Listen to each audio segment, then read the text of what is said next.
family. Catch us live on your TV screens. CPT, where we be.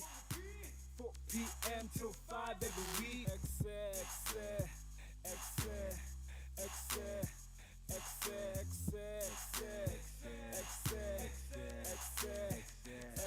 live. CTV family. Catch us live on your TV screens. CPT, where we be. 4 p.m. till 5 every week. Ekse, it's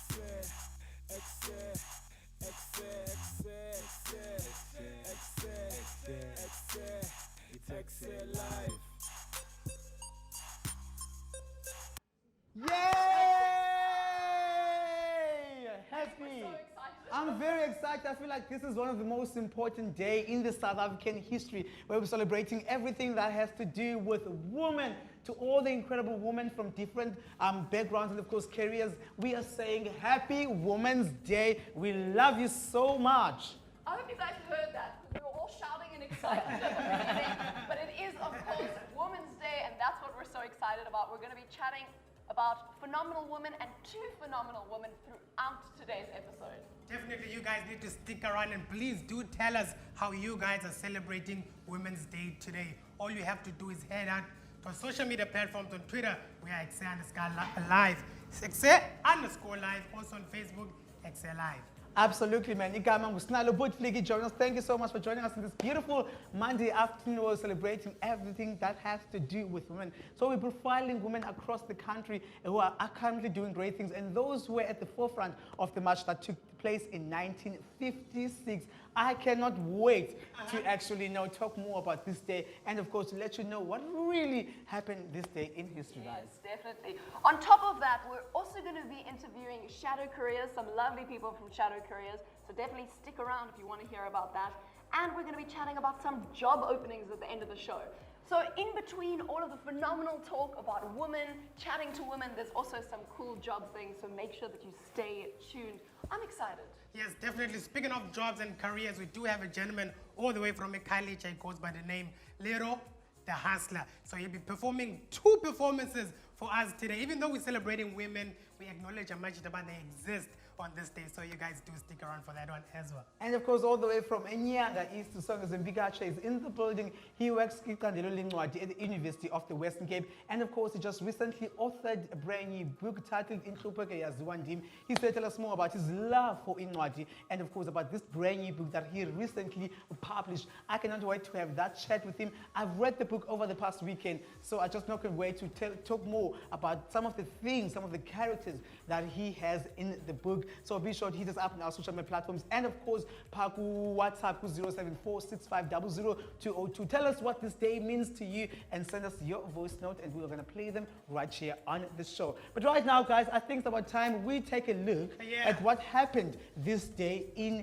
history. Just to remind ourselves of the people that have forgotten, such as myself, because history wasn't necessarily my strong suit, but this is for you guys as well. Let's check out what happened today in history.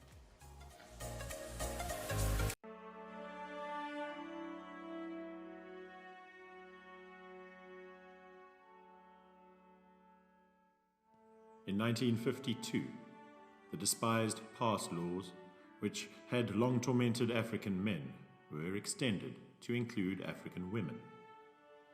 It caused immediate outrage, for its impact was to be felt at the heart of an already strained family unit. Children would be left unattended, and babies torn from their mothers. However, this outrage was to inspire a curious scenario, something not anticipated by the newly elected apartheid state. For the degree of empathy and solidarity it stirred amongst a very broad spectrum of South African women was so pronounced that it managed to transcend the very race barriers that the state was intent on imposing. And in recognizing the potential of this newly inspired solidarity, 4 unlikely leaders took the initiative in organizing an extraordinary show of unity and force. Their march to the Union Buildings on August the 9th, 1956, was conducted with such scale, diversity, and dignity that it shook the South African state and helped usher in a new phase of the struggle movement, This story tracks the lives of these 4 leaders: Lillian Ngoyi, Helen Joseph, Rahima Musa, and Sophie de Bruyn. Each had emerged from different cultural backgrounds, each from different parts of the country, and each born to a different decade. Yet, they came together, uniting in order to lead decisive action against the state. Their lives would never be the same, as state levers closed in on each of them with relentless force. 6 decades down the line, roads and hospitals bear the names of these 4 women, but their extraordinary lives, those meaningful human elements, have been all but forgotten to many South Africans. In a time of fracture and uncertainty, You Strike the Rock is a story about the power of unity and a common cause for good. The story behind Women's Month and our August 9th national holiday.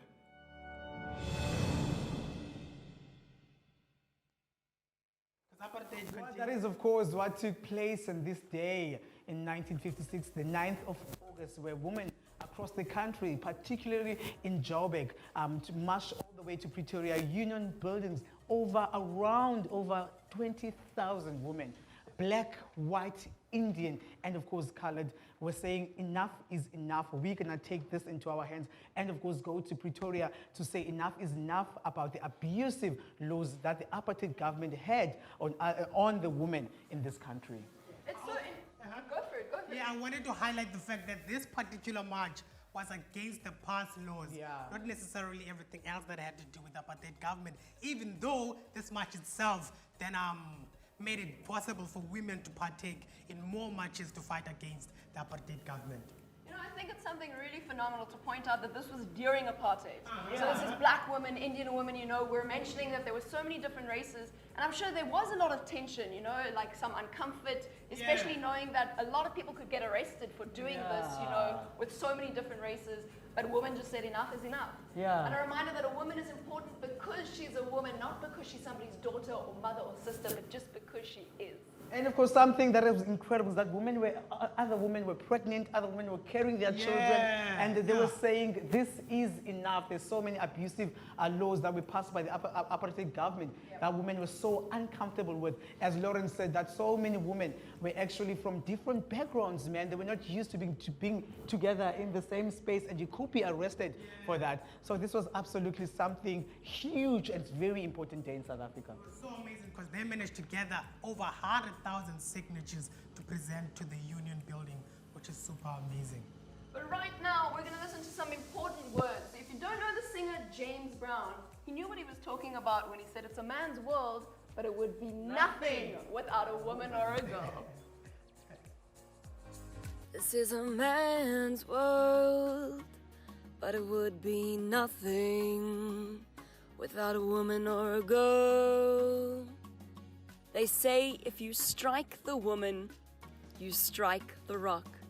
To the women who are running companies and the women who are raising families.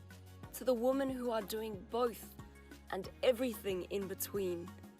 This August, we are so grateful for the women in our past who fought to make sure that they built a path for us to be where we are right now. We respect you, we admire you, and we love you. To the women who have to endure things that they shouldn't. To the women who are bringing people together. We know that women are the architects of society. This August, from Cape Town TV and Ekse, we want to say Happy Women's Month.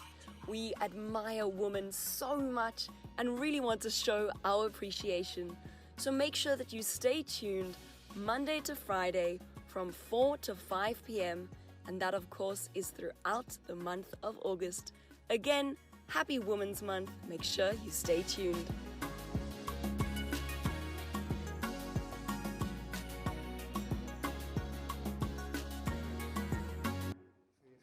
Welcome back to the one and only Ekse. I hope those were beautiful words that were burnt into your brain.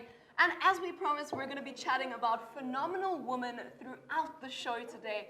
And one of those women that unfortunately we're not going to be interviewing, but I do want to talk about her and profile her, that is Basetsane Khumalo. She is one of the most accomplished South African beauty pageant holders, businesswoman, and TV personalities, and we'd love to chat about her for a bit. So according to our research, in 1990, she was crowned Miss Soweto and Miss Black South Africa at the age of 16 years old. How phenomenal to get such accomplishments at such a young age. And in 1994, so that is just at the cusp of the end of apartheid, she was crowned Miss South Africa. So that's 1994, where Miss Khumalo was Miss South Africa.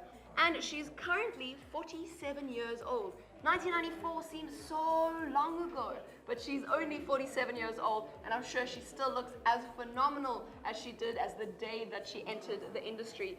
So she was one of the people who started the production company behind amazing shows like Top Billing, that was the travel show, behind Parcella, that is another travel show focused in the Afrikaans language, and she's one of the youngest black women directors to be part of the mainstream of the South African economy. So she really is one of those driving forces behind, just helping women get into the industry, helping the TV industry, getting all of these phenomenal titles, and of course behind Top Billing's success and Parcella. And of course there was Sekon, hopefully I'm going to pronounce this right, it's Sesong Kona on SABC1. I'm sure I butchered that name, I do apologize. And she was also a guest judge in the final Miss South Africa in 2016. That wasn't too long ago.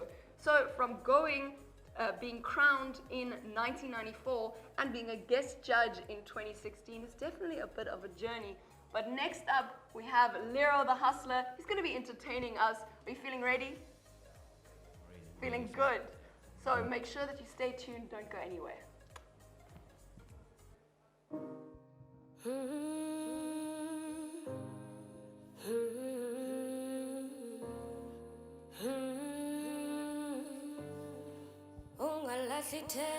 Sange lahle themba nshiywe ngumama notata. Back in 2013 bekunzima my brother. Ndaqale ndashiywa ngutata kwalandela umama. I was only 17, I told myself akuzufana. Kodwa zama zibele kolunga ngelinye ilanga. Khumbula ezibele wena unayo mama notata. Khumbula ezibele wena usafunda unayo nemali. I used to cry every day ngayazi ndenze njani. Ndahlala phansi ndadibanisa ingceba zenhliziyo yami ndasula inyembezi. Ndaxelela uba mna ndiyinkwenkwezi ndizophuma kule ndlala. Kolunga ngenye imini mina sifanda icenga impilo kumnyama namhlanje kuyakhanya. Dashiwa hard, dashi broke my heart, I couldn't sleep at night. Cabangela ingomso lami ngaphandle kwabazali bami. Khumbula amazwi kamama ogqibela sehla inyembezi zange ngikwazi ukunceda ndazama uzenga ndamkela imeko endandikuyo ngela xesha abahlobo babekhona bendinceda impilo sayicenga namhlanje simabhena ungaze ulahle ithemba kulo December ndangapha enkeva ndobeka ilitye kumakhulu ebomini udlala indlela Nanini, ithemba lami ndilibeke kuwe. Oh sonini, nanini, kuwe wedwa ozondikhupha kule ngxaka. Ubomi bunzima kongekho xhaka. Yeah.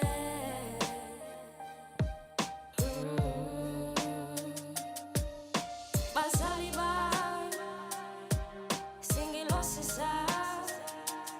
Sulani nyembezi zazi. Your son is a star now, aiming high. Kengani so afeza la mavuko.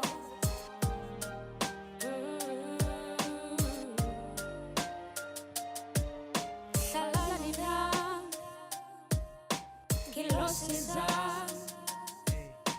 Shalala ni dam.